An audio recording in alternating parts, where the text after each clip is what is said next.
Bonjour à toutes et à tous. Au sommaire de ces actualités estivales du 10 juillet, on se retrouve à la salle des fêtes de Dinswiller.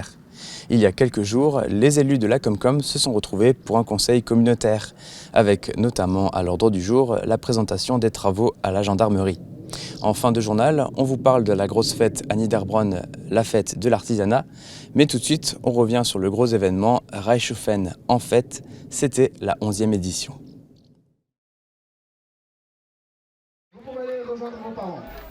La nouvelle édition de Reichshofen en fête s'est tenue comme à son habitude les 4 et 5 juillet pour le premier week-end du mois. Il y avait 4 espaces. D'abord, la cour des tanneurs avec les animations musicales et la restauration. Un espace qui se prolongeait jusqu'à l'aire de jeu où se trouvait un bar à vin ainsi qu'un Biergarten tenu par Reichshofen Animation. Étape suivante, l'allée des découvertes. C'est l'espace des artisans et créateurs, du plaisir pour les yeux et les papilles avec des décorations et des gourmandises.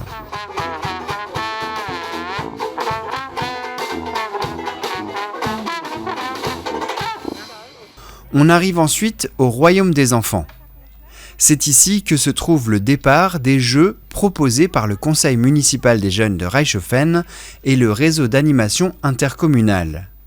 Les ateliers répartis sur tout le site sont encadrés par les enfants. Quand tous les jeux sont faits, les jeunes ont le droit à une petite récompense. Les plus téméraires ont essayé la nouveauté de cette année, un rodéo mécanique. Décidément, ce taureau n'est pas facile à maîtriser. Enfin, dans le parc du château, on longe les stands des artisans et d'associations pour arriver à l'espace détente, ou chill en anglais, à proximité des food trucks. DJ Matt est aux platines.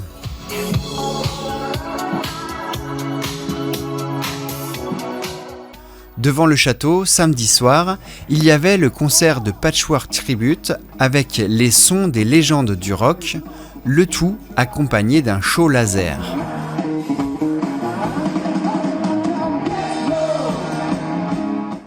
Le lendemain, le dimanche, le public est au rendez-vous. On retrouve particulièrement de nombreux enfants venus sauter dans les structures gonflables devant le château. C'est aussi une nouveauté de cette édition.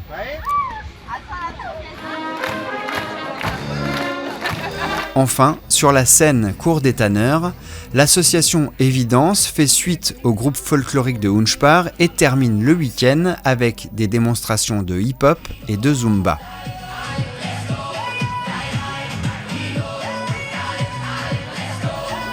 Les associations participantes se sont encore évertuées à faire de cette fête une belle réussite.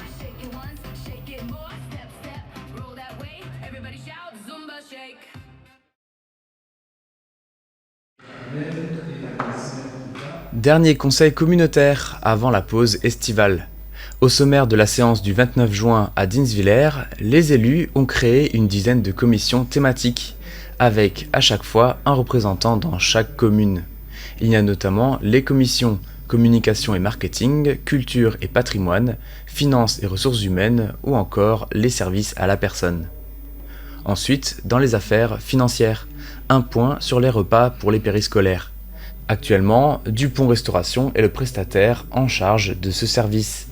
Les élus ont lancé un appel d'offres et parmi les 4 potentielles entreprises pour assurer la fourniture et la livraison des repas, c'est à nouveau Dupont Restauration qui a été choisi.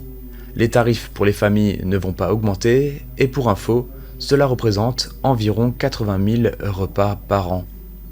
Urbanisme maintenant. Pour permettre l'implantation du futur centre d'incendie et de secours, la Comcom a dû engager une concertation sur une période d'1 mois.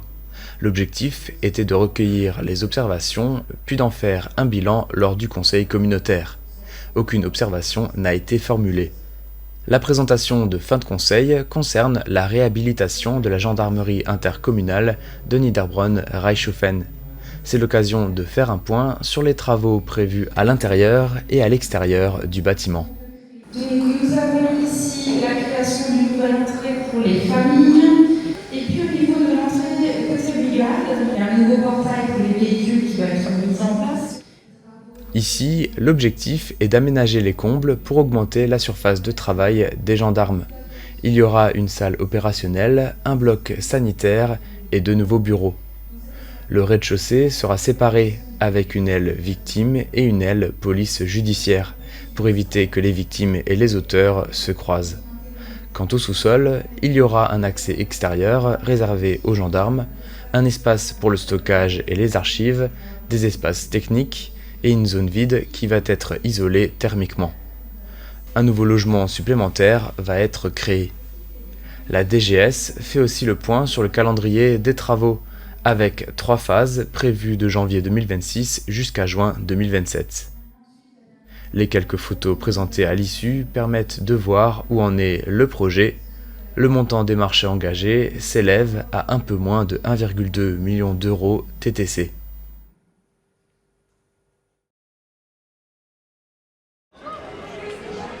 Niederbronn fête l'artisanat. Dimanche dernier, le 20 juillet, la Cité Thermale organisait la 4e édition de cet événement phare en plein cœur de la commune. Disséminés entre la rue du Général de Gaulle et rue de la République, plus de 70 artisans présentent le fruit de leur travail. Qu'ils soient peintres, fabricants de bougies ou de savon, ou encore sculpteurs, céramistes ou forgerons, leurs talents variés sont mis en lumière. Alors moi aujourd'hui je propose tout ce qui est partie liège, c'est-à-dire la création de bracelets, bijoux, boucles d'oreilles, mais également de la pochette, comme vous voyez, comme ceci. Par exemple, il est possible de choisir ses pierres, ses décos et je fabrique le bijou sur place.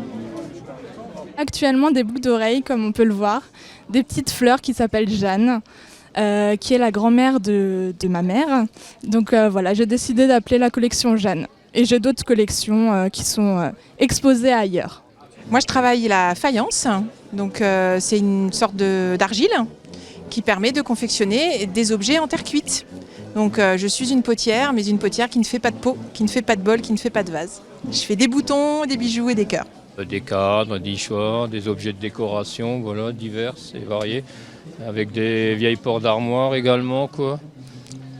Donc j'essaye de travailler dans un peu le recyclage et le plus naturellement possible, quoi, voilà. Ils proposent des créations à la vente et certains animent leur stand avec des démonstrations visuelles et auditives. Ah oui, il faut que tu serres. Hein. Voilà. Attends, tu frappes.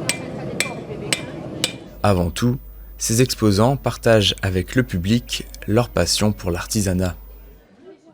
L'artisanat, c'est une manière de travailler, c'est travailler avec ses mains, avec le cœur, y mettre tout ce qu'on est et puis se faire aider un petit peu par l'ambiance locale, les traditions et le matériau qui est toujours un bonheur à travailler. C'est tout ce qui est fait main, quoi. Voilà, enfin, mettre en avant un peu le savoir-faire, quoi. Voilà. Pour moi, la création, l'imagination, la créativité. En fait, c'est imaginer les bijoux et aider justement les gens à le composer pour qu'il leur corresponde réellement, en fait. Et c'est juste quelque chose qui doit être mis en évidence, je dirais. Tout à fait. Enfin, pour moi, ça n'a pas de prix. C'est justement, il faudrait faire plus de choses comme ça pour qu'on découvre plus l'artisanat.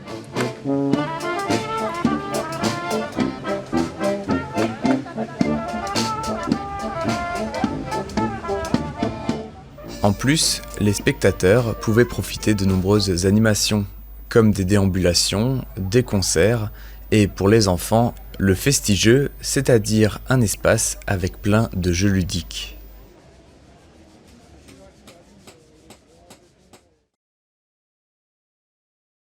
Avant de se quitter, une information qui nous paraît importante de vous partager. C'est l'intervention en fin de conseil communautaire de Jill Anweiler, membre de l'équipe municipale de Niederbronn-les-Bains. Elle a pris la parole pour revenir sur les problématiques actuelles météorologiques avec les grosses chaleurs que nous avons pu rencontrer ces derniers jours. Dans son discours, elle formule un vœu, que les élus portent un regard neuf sur les projets à venir, avec l'importance de la question écologique dans les prochains dossiers communaux et intercommunaux. Je cite, « Il faut être acteur, voire moteur des changements sociétaux à venir ». On se retrouve vendredi prochain pour les futurs reportages estivaux. D'ici là, bel été à toutes et à tous.